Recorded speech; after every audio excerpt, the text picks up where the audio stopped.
मुनि देवहूति का हाथ पकड़ती और जैसे महाराज सरोवर में डुबकी लगाई, जो गोता खाया महाराज तो 16 साल की देवहूति हो गई और 21 साल के बाबा करदम हो गए। बोल भक्त वत्सल भगवान की जय। 80 साल का बाबा 21 साल के हो गए। 56 साल की देवहूति 16 साल की हो गई। ये महात्मा के तपस्या का प्रभाव है, ये तपस्या का प्रभाव है। अब वचन दिया है भगवान पुत्र बन करके आएंगे। पुत्र तो छोड़ो, सब सर्वप्रथम कन्या का जन्म हुआ। एक कन्या, पहले सबसे बड़ी कन्या है कला, सबसे बड़ी कन्या, फिर दूसरी कन्या का जन्म, ऐसे करके महाराज 9 कन्याओं का जन्म हुआ। करदम बाबा के यहाँ 9 कन्याओं ने जन्म लिया। होना पुत्र था, 9 कन्याएं आ गई। अब 10वें पुत्र के रूप में वचन दिया है, आज स्वयं भगवान पधारे। बोल कपिल भगवान की जय।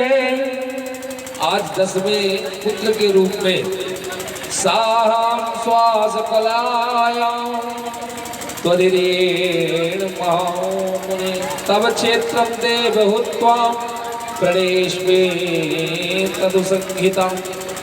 आज स्वयं देवहूति और करदम के यहाँ प्रभु का ये दूसरा अवतार हुआ महाराज। 24 अवतारों में दूसरा अवतार है भगवान का। कपिल मुनि, कपिल महाराज बन करके आए। सभी को पता है ये भगवान ही है, बता करके आए हैं। इसलिए भगवान ब्रह्मा जी अपने 9 पुत्रों के साथ में दर्शन करने आए। कपिल भगवान का दर्शन करने आए 9 पुत्रों के साथ में। ब्रह्मा जी ने सोचा क्यों ना इन 9 पुत्रों का विवाह इन 9 कन्याओं के साथ में करा दो। सो करदम बाबा की 9 कन्याओं का विवाह उन 9 ऋषियों के साथ में संपन्न हो गया महाराज। उन 9 ऋषियों के साथ में संपन्न हो गया, जिनमें से सबसे बड़ी देवी है कला देवी। ये बड़ी कन्या है कला देवी, जिनका विवाह मरीच ऋषि के साथ में हुआ। और दूसरी है अनसुईया, जिनका विवाह अत्रि मुनि के साथ में हुआ। तीसरी है अरुंधति, जिनका विवाह वशिष्ठ जी के साथ में हुआ।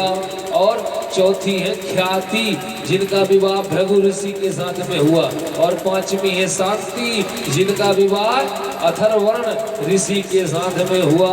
और इसके बाद फिर है क्रिया, जिनका विवाह क्रतु ऋषि के साथ में हुआ।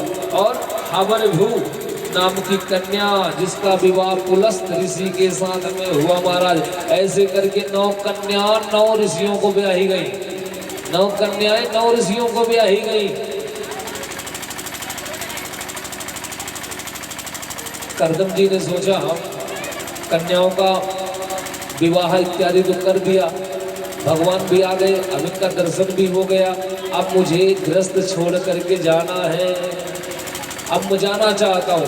आज प्रभु कपिल भगवान को प्रणाम करके करदम बाबा वन की ओर चल देते हैं। 9 कन्याओं की भी विदा हो गई महाराज। अब बची माता देवहूति। तो देवहूति कहती है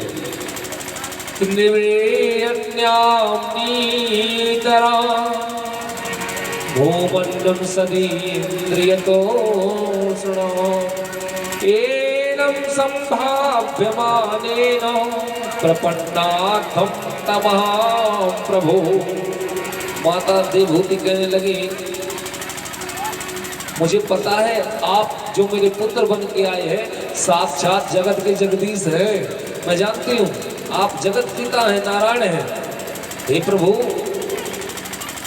बस अब यही चाहती हूँ जो तत्व ज्ञान है वो मुझे दीजिए, जिसे पा करके कुछ और पाना शेष नहीं रहता। मुझे वो तत्व ज्ञान चाहिए, वो तत्व ज्ञान दो। संसार के सभी सुखों को मैंने भोगा, राजा के यहाँ जन्म हुआ, राज सुख भोगा। एक तपस्वी मुनि के साथ में मेरा ब्याह हुआ तो तपस्वियों का जीवन भी मैंने भोगा, दुख भी सहे मैंने, सुख भी सहा, दुख भी सहा। इसके बाद पुत्रों को जन्म दिया, मात्र सुख भी भोगा, समस्त सुख भोग लिया। अब मैं उस परम